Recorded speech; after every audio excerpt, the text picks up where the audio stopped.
Tom, stand by the wall.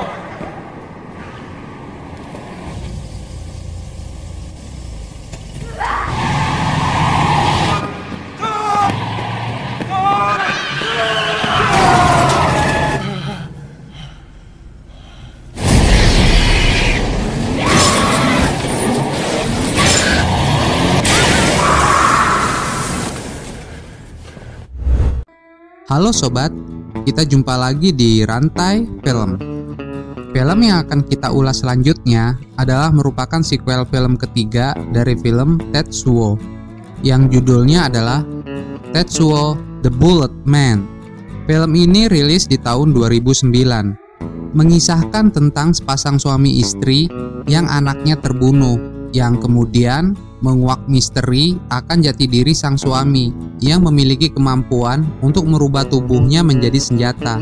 Oh iya, Mimin cuma mau mengingatkan untuk kalian, jangan lupa subscribe ya, mudah dan gratis kok. Bantu Mimin agar berkembang ya.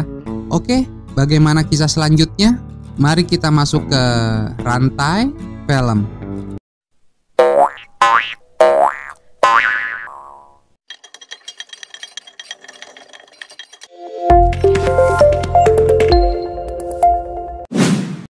Awal cerita, terlihat seorang pria yang sedang berjalan dengan anaknya.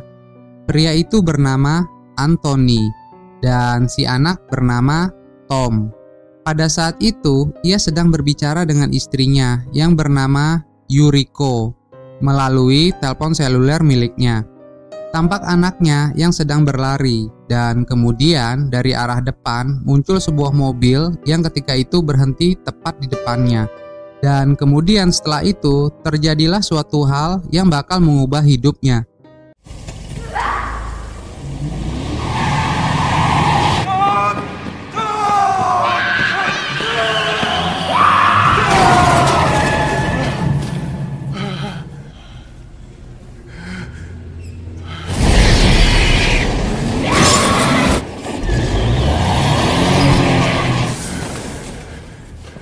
Setelah kejadian itu, tayangan langsung melompat ke adegan yang lain, yaitu di mana Yuriko, istrinya, yang tampak marah kepadanya. Istrinya masih belum dapat menerima kematian si Tom anaknya. Yuriko heran, bagaimana bisa Anthony masih bisa berselera makan setelah kematian si Tom. Yuriko menginginkan agar si Anthony mencari dan membunuh orang yang telah membunuh anak mereka. Suatu ketika, Anthony kembali dihantui oleh bayang-bayang di mana saat anaknya terbunuh. Bayang-bayang itu akhirnya memicu emosinya, dan kemudian muncul semacam besi yang keluar dari wajahnya. Tak lama kemudian, ada seorang kurir yang datang untuk mengirimkan paket ke apartemennya. Saat itu ia membuka pintunya, dan ternyata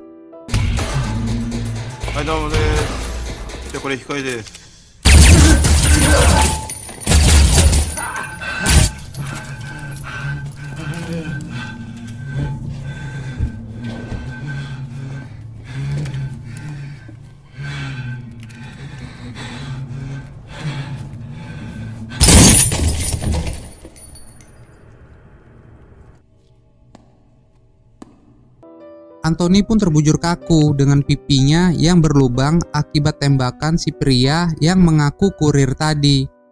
Selang beberapa menit setelah kepergian pria tadi, muncullah sosok pria lain yang merupakan pria yang telah menabrak anaknya si Anthony. Di film ini, nama pria itu tak disebutkan, jadi kita panggil dia dengan sebutan Sasuke.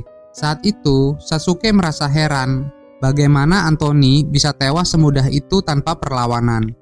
Kemudian diperlihatkanlah saat-saat di mana mobil Sasuke yang dihentikan oleh sesuatu, dan ternyata itu adalah Anthony yang telah bertransformasi menjadi sesuatu yang berbeda.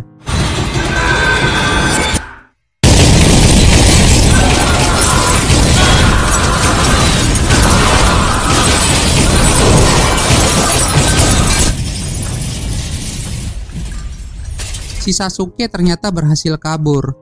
Dan sesaat setelah kejadian tadi, Anthony merasa heran dengan perubahan pada dirinya, di mana wajahnya kini seperti terbuat dari besi yang menyerupai selongsong peluru. Kemudian, tiba-tiba teleponnya berbunyi. Anthony lalu mengangkatnya dan ternyata si penelpon adalah si Sasuke.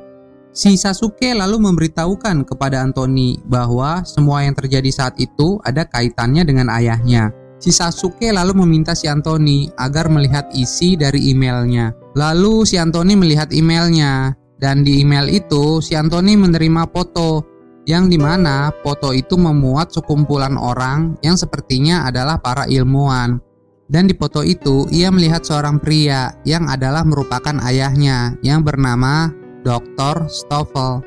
Anthony pun lalu beranjak menuju ke rumah ayahnya.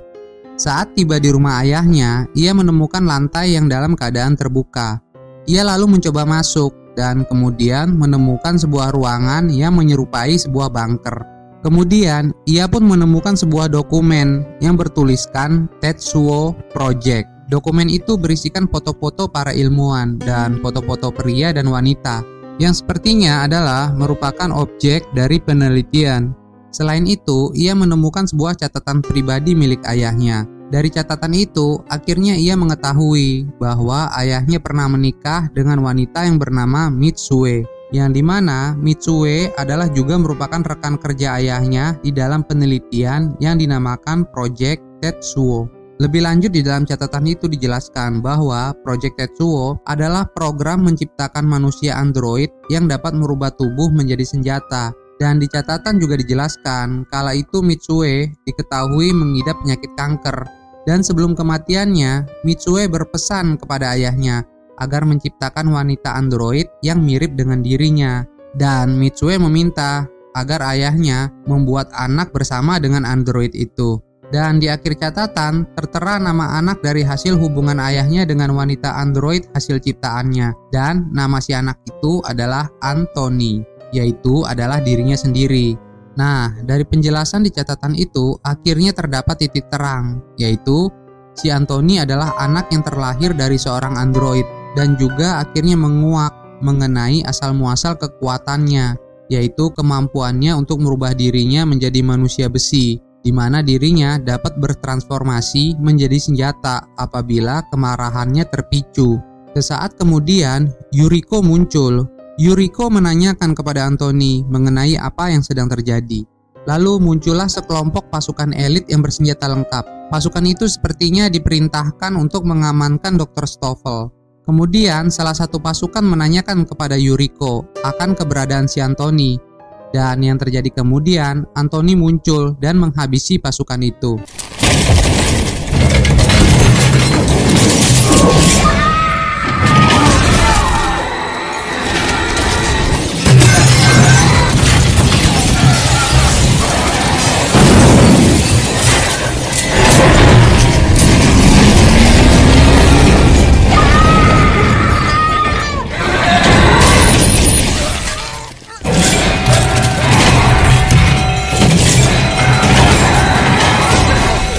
Setelah kejadian itu, Yuriko kemudian merasa sedih dan heran atas apa yang telah terjadi dengan si Anthony.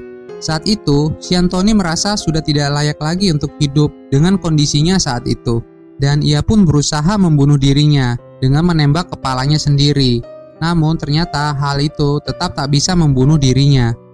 Tak lama kemudian, telepon seluler si Yuriko berbunyi. Ternyata si penelpon adalah Dr. Stoffel, ayahnya si Anthony. Dr. Stoffel meminta agar mereka berdua menemui dirinya di ruangan makan yang ada di rumah itu. Lalu mereka pun bertemu dengan Dr. Stoffel. Anthony lalu bertanya, apa yang telah ayahnya lakukan terhadap dirinya. Ayahnya hanya menjawab, ia hanya memenuhi permintaan terakhir dari ibunya untuk memiliki anak, walaupun anak tersebut sesungguhnya terlahir dari wanita android replika dari Mitsue istrinya. Saat itu lalu diketahui bahwa ayahnya telah sekarat dengan darah yang telah banyak mengucur dari dirinya, yang ternyata disebabkan oleh si Sasuke. Ayahnya saat itu berpesan agar dirinya dapat mengendalikan kemarahannya, karena tubuhnya adalah senjata yang memiliki kemampuan berbahaya yang bersifat destruktif. Setelah pesan terakhir itu, akhirnya ayahnya pun tewas. Kemudian si Sasuke pun muncul, dan ketika itu berhasil menyandra si Yuriko. Ia kemudian memaksa agar si Anthony menembak dirinya. Namun Anthony tak melakukannya. Karena khawatir apabila dirinya menembak si Sasuke, maka secara refleks pistol yang diarahkan ke si Yuriko akan meletus dan ikut menewaskannya. Si Sasuke lalu mengancamnya dengan memasangkan kalung yang diakui si Sasuke adalah sebuah bom. Dan untuk menyelamatkan si Yuriko, si Sasuke memintanya agar mengejar dan merebut pemicu bom yang ada di tangannya. Anthony pun mengejarnya. Setelah berhasil menemukannya, entah mengapa ia menghentikan usahanya untuk merebut pemicu bom itu. Dan si Anthony lalu terlihat jatuh.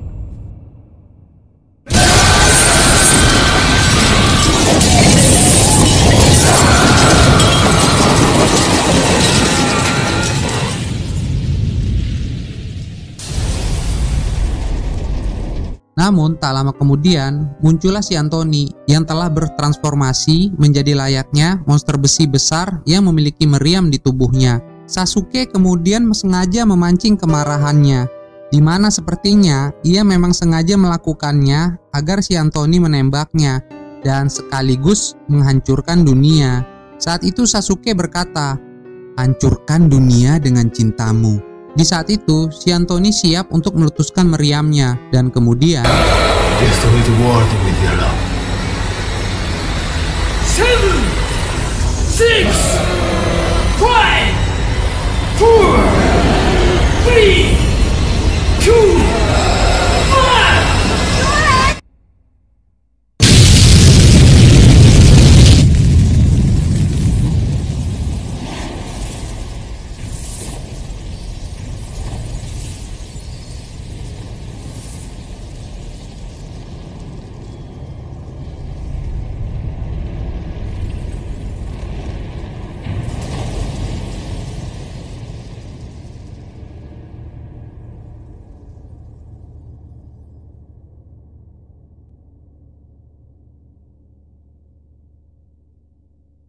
ternyata Sasuke belumlah mati dan yang tadi hanyalah bayangan sembunya si Sasuke saja.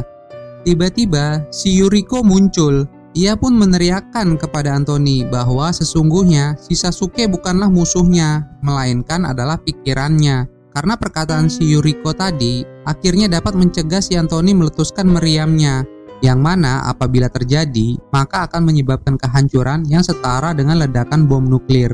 Dan di akhir cerita, akhirnya si Sasuke ditarik masuk ke dalam tubuhnya si Anthony. Shoot me!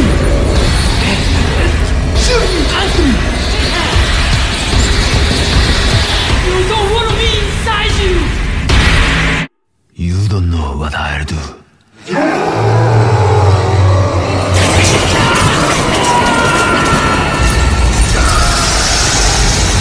Dan si Anthony pun kembali ke wujud aslinya.